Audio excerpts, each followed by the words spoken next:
محترم دوستوں، روزانہ نئی بیان اور نئی نعت سننے کے لیے ہمارے چینل ایس انصاری کو سبسکرائب کریں اور ساتھ ہی ساتھ بیل آئیکن کو دبانا نہ بھولیں۔ ہمارا چیلنج ہے کہ قرآن سے ایک زبر زیر کیا ایک نقطہ بھی کوئی نہیں نکال سکتا، کیونکہ یہ قرآن کسی انسان کا بنایا ہوا کلام نہیں ہے، یہ زمین پر لکھی گئی کتاب نہیں ہے، بلکہ یہ کلام الہی ہے اور اس کو اللہ نے آسمان سے نازل کیا ہے۔ ہمارا تو یہ دعویٰ ہے کہ اس ملک میں جب تک کہ مسلمان رہے گا، اس ملک میں جب تک کہ مسلمان رہے گا، قرآن ہے قرآن کا قرآن رہے گا۔ اس ملک میں جب تک کہ مسلمان رہے گا، قرآن کا قرآن ہے قرآن رہے گا، قرآن کا قرآن ہے قرآن رہے گا۔ اور قرآن کی آیات میں قرآن میں تبدیلی کوئی ہو نہیں سکتی۔ اللہ نگہبان رہے گا، قرآن میں تبدیلی کوئی ہو نہیں سکتی۔ اللہ نگہبان رہے گا۔ اگر آج 1400 سالہ قرآن کی تاریخ کو دیکھیں تو اس وقت بھی جب قرآن نازل ہو رہا تھا، عرب کے کافروں نے یہ طعنہ دینا شروع کیا، یہ الزام لگانا شروع کیا کہ یہ تو حضرت محمد صلی اللہ علیہ وسلم کا اپنا بنایا ہوا کلام ہے، یہ کسی انسان کا بنایا ہوا کلام ہے، یہ تو اللہ کا کلام نہیں ہے۔ میرے رب نے قرآن میں چیلنج کیا، قل إن كنتم في ريب مما نزلنا على عبدنا فأتوا بسورة من مثله وادعوا شهداءكم من دون الله إن كنتم صادقين۔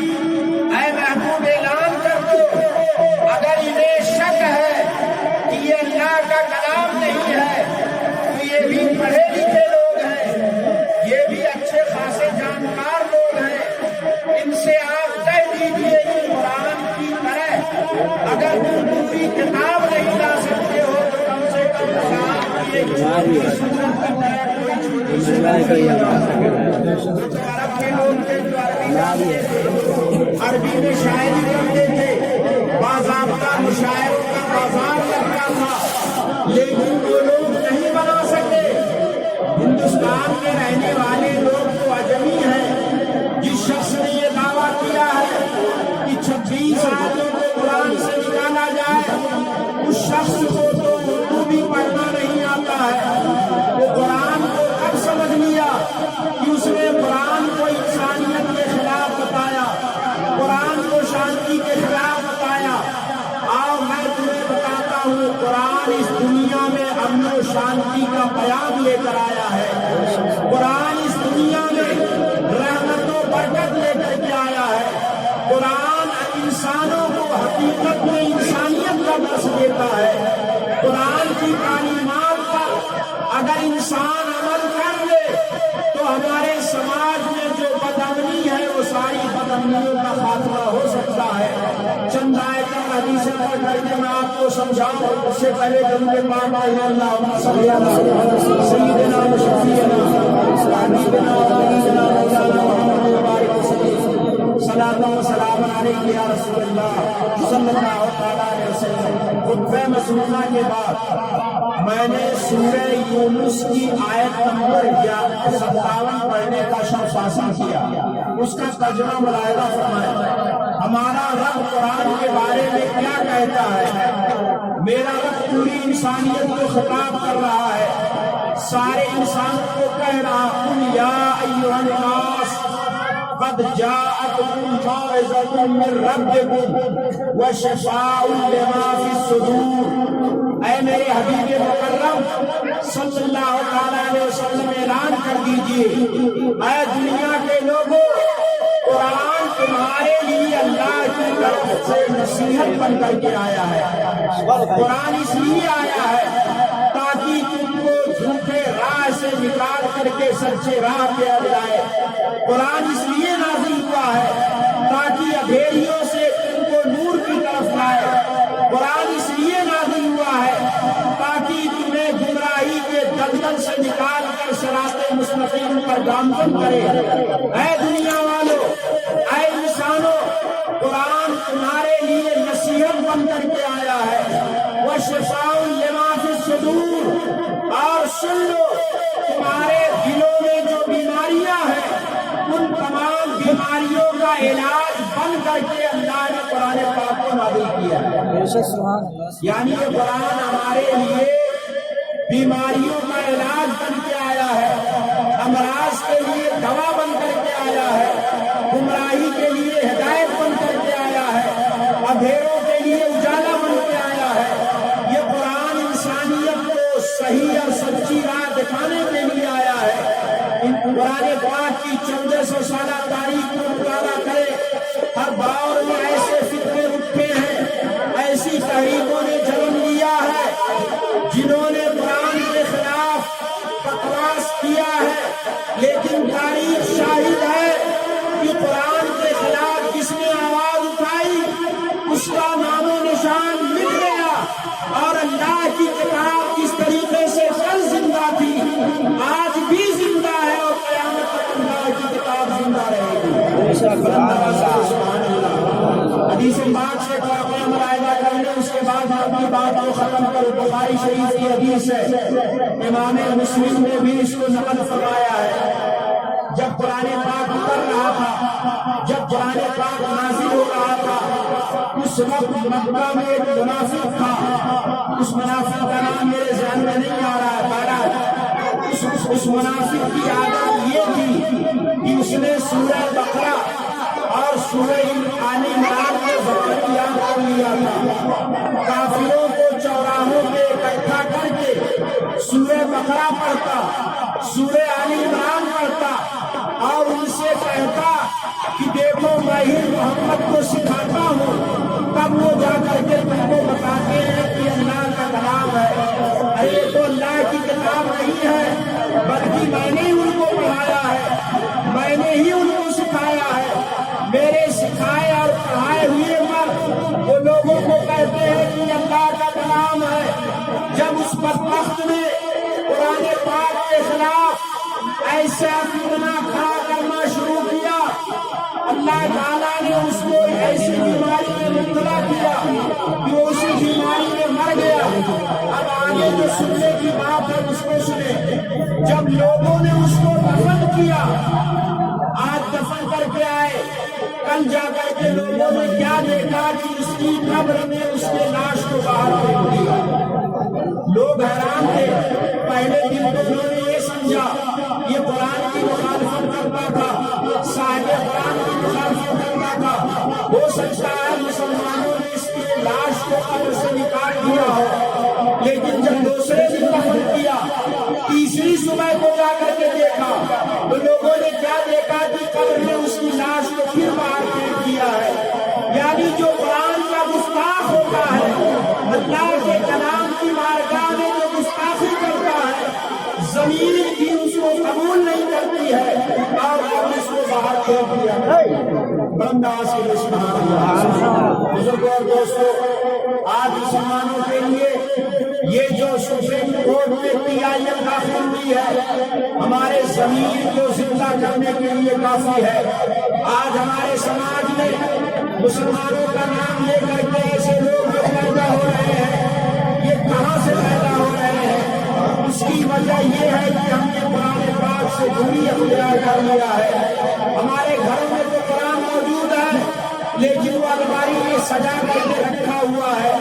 قرآن پاک کو ہم کب پڑھتے ہیں؟ جب کسی سے انتقال کا وقت آتا ہے تو اس وقت ہم قرآن پاک پڑھتے ہیں کہ اس کی روح آسانی سے نکل جائے، یا کسی کا انتقال جب ہو جاتا ہے تو ہم قرآن خوانی کراتے ہیں، اس وقت ہم قرآن پڑھتے ہیں۔ سنو، کسی کے انتقال کے وقت قرآن پاک پڑھنا ثواب ہے، اچھا کام ہے، قرآن خوانی کے لیے قرآن پڑھنا اچھا کام ہے، لیکن قرآن صرف انہیں دو چیزوں کے لیے نہیں اترا ہے، بلکہ قرآن اللہ کا میسج ہے، اللہ کا پیغام ہے، اللہ کی طرف سے یہ خط آپ سمجھے، بندوں کے نام ہے۔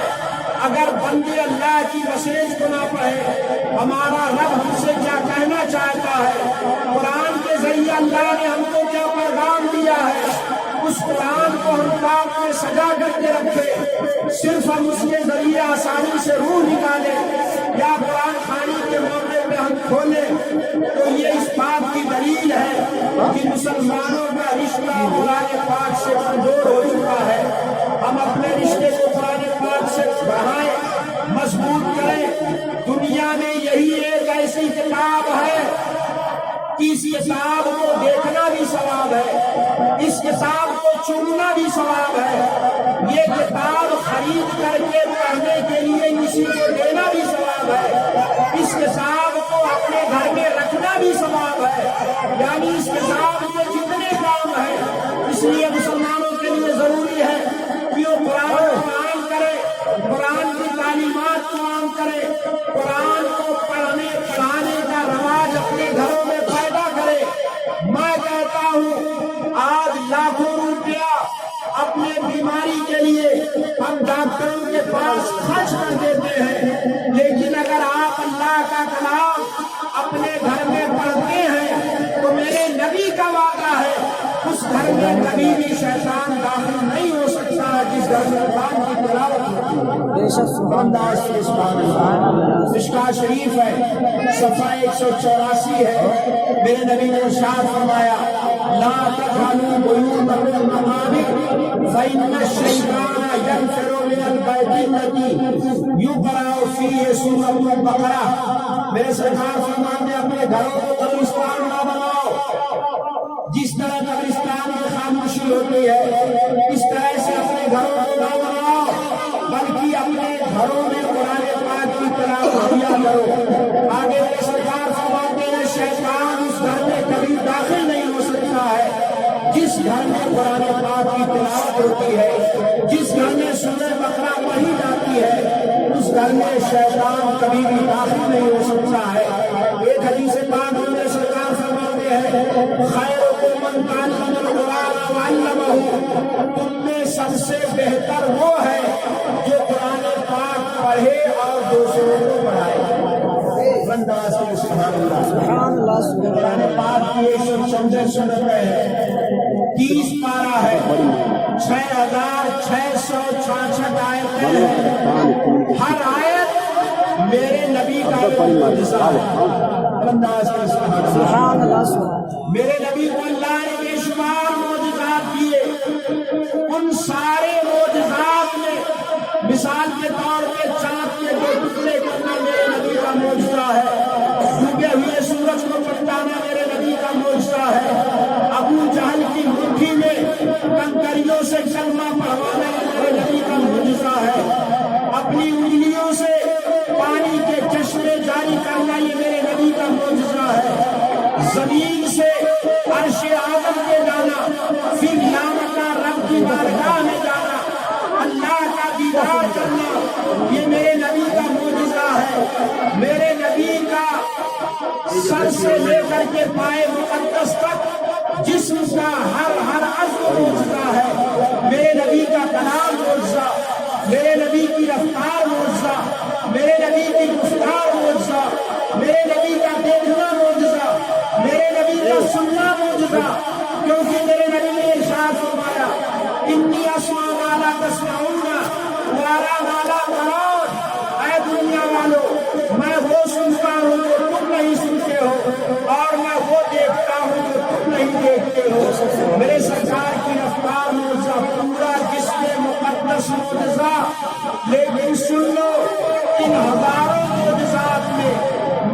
نبی کا سب سے بڑا معجزہ قرآن کریم ہے۔ اگر آج کوئی ایمان لانا چاہے اور یہ کہے تم سے کہ ہم مسلمان ہونا چاہتے ہیں، کلمہ پڑھنا چاہتے ہیں، لیکن ہمیں کوئی معجزہ دکھاؤ۔ جب مکہ میں میرے نبی نے اپنی نبوت کا اعلان کیا، مدینہ میں اپنی نبوت کا اعلان کیا، تو جب معجزے کا مطالبہ کیا تو میرے نبی نے چاند کے 2 ٹکڑے کر کے دکھایا، ڈوبے ہوئے سورج کو پلٹا کر کے دکھایا، انگشتہائے مبارک سے پانی کے چشمے نکال کے دکھایا۔ لیکن اگر آج کوئی کلمہ پڑھنا چاہے، اسلام میں داخل ہونا چاہے اور وہ یہ کہے میں تمہارے نبی پر ایمان لانا چاہتا ہوں لیکن مجھے اپنے نبی کا کوئی معجزہ دکھاؤ، تو مسلمانوں تم اس کے سامنے قرآن کریم رکھ دینا اور کہہ دینا میرے نبی کا سب سے بڑا معجزہ اللہ کی کتاب ہے، قرآن کریم ہے۔ توریت کو بدل دی گئی، انجیل کو بدل دی گئی، زبور کو بدل دی گئی، دنیا کی ساری کتابوں کو بدل دیا گیا، لیکن قرآن کریم جس طریقے سے میرے نبی کے سینے میں نازل ہوا تھا اس طریقے سے باقی بسم اللہ سے لے کر کے وہ ناس کی سین تک 1400 سال ہو چکے ہیں۔ قرآن کریم کل بھی زندہ تھا، آج بھی زندہ ہے اور قیامت تک زندہ رہے گا۔ میرے نبی کا یہ سب سے بڑا معجزہ ہے، انداز کے لیے سبحان اللہ۔ اس لیے یہ ہمارے پاس کتاب ہدایت ہے۔ جو لوگ پڑھنا لکھنا نہیں جانتے ہیں ان کو بھی چاہیے قرآن کریم کو کھول کر کے اس کی زیارت کریں، اس کو چومیں، اس کو اپنے سر پہ رکھیں اور قرآن کی آیتوں پر اپنی انگلیوں کو گھمائیں۔ ایک شخص کے بارے میں بزرگوں نے کتابوں میں لکھا ہے کہ اس کا انتقال ہو گیا، مکمل جاہل تھا، لیکن انتقال کے بعد کسی نے اسے خواب میں دیکھا کہ وہ جنت میں ٹہل رہا ہے۔ خواب دیکھنے والے نے پوچھا تو مکمل جاہل تھا، تو نے کبھی ایک کام کرتے ہوئے مجھے دیکھا نہیں گیا، آخر تیرا کون سا عمل اللہ کو پسند آ گیا کہ اللہ نے تجھے جنت عطا کر دیا؟ اس شخص کے ساتھ سنو، جب میں نہاتا تھا، نہانے کے بعد میں باوضو کا غسل ہوتا تھا، قرآن پاک کو کھول کر کے اپنے گھر میں بیٹھ جاتا تھا۔ میں پڑھا لکھا تو نہیں تھا لیکن قرآن کے حروف پر میں اپنی انگلیوں کو گھماتا تھا اور میں کہتا تھا اے قرآن کی یہ آیت، میں تو جانتا نہیں تھا کون سی آیت ہے، صرف میں انگلی رکھ کے کہتا تھا جس آیت پر میری انگلی ہے اے قرآن کی یہ آیت گواہ ہو جا، میں ایمان رکھتا ہوں کہ تم اللہ کا کلام ہے اور اس پر ایمان رکھتا ہوں۔ اس طریقے سے قرآن کی ہر سطح پر میں اپنی انگلیوں کو گھماتا جاتا تھا اور میں اپنے دل سے کہتا جاتا تھا اے قرآن کی سطروں گواہ ہو جاؤ، اے قرآن کے اوراق گواہ ہو جاؤ، اے قرآن کے صفحات گواہ ہو جاؤ، اے قرآن کے حروف گواہ ہو جاؤ، اے قرآن کے کلمات گواہ ہو جاؤ۔ میں اس بات پر ایمان لاتا ہوں کہ تم اللہ کے کلام ہو اور میرا اس پر ایمان ہے۔ اسی وجہ سے قرآن سے محبت کرنے کی وجہ سے اللہ نے مجھے بخشا۔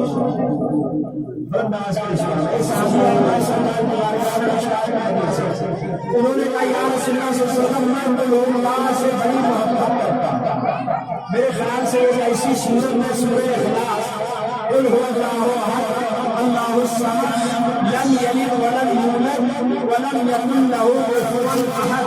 آپ کو معلوم ہے یہ کب نازل ہوئی؟ جب لوگوں نے آ کر کے ہمارے نبی سے سوال کیا اے محمد صلی اللہ علیہ وسلم آپ بتائیں آپ کا اللہ کیسا ہے، کس رنگ کا ہے، کہاں رہتا ہے؟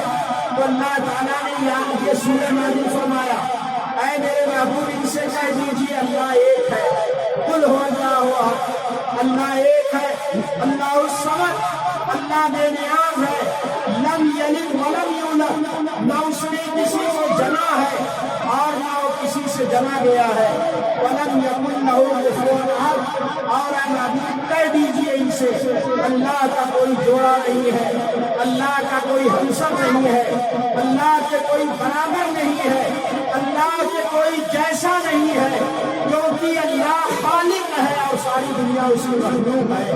اللہ پیدا کرنے والا ہے اور ساری دنیا کو اس نے پیدا کیا ہے۔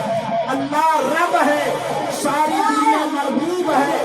اللہ رازق ہے، ساری دنیا مرزوق ہے۔ روزی دینے والا اللہ ہے اور ساری دنیا اسی کی دی ہوئی روزی سے کھاتی ہے۔ یہ اللہ کا انٹروڈکشن کرایا گیا، اللہ کا تعارف کرایا گیا۔ وہ صحابی آئے اور کہا یا رسول اللہ صلی اللہ علیہ وسلم میں اس سورت سے بڑی محبت کرتا ہوں، ہم سب سے محبت بولو ہے۔ اللہ تعالیٰ اس محبت کو کائنات میں آپ کی صورتوں سے محبت ہے، پورے قرآن سے محبت ہے۔ انہوں نے کہا یا رسول اللہ صلی اللہ علیہ وسلم میں اس صورت سے بڑی محبت کرتا ہوں، مجھے بات پیاری ہوئی ہے۔ میرے نبی نے ارشاد فرمایا سن تیرا یہ محبت کرنا مجھے جنت میں داخل کر دے گا، کیونکہ تو کسی دنیا دار کے کلام سے محبت نہیں کر رہا بلکہ پروردگار کے کلام سے محبت کر رہا۔ اور سن لے تیرا یہ محبت کرنا مجھے جنت میں داخل کر دے گا۔ بزرگوں اور دوستوں، اگر ہم قرآن پڑھتے رہیں تو آج قرآن کے خلاف جو گستاخیاں ہو رہی ہیں اس کا بڑا کما ہو جائے گا۔ ہمارا تو یقین ہے لاکھ فتنے آئے، لاکھ نشر خفا کیا جائے، لیکن اللہ کا کلام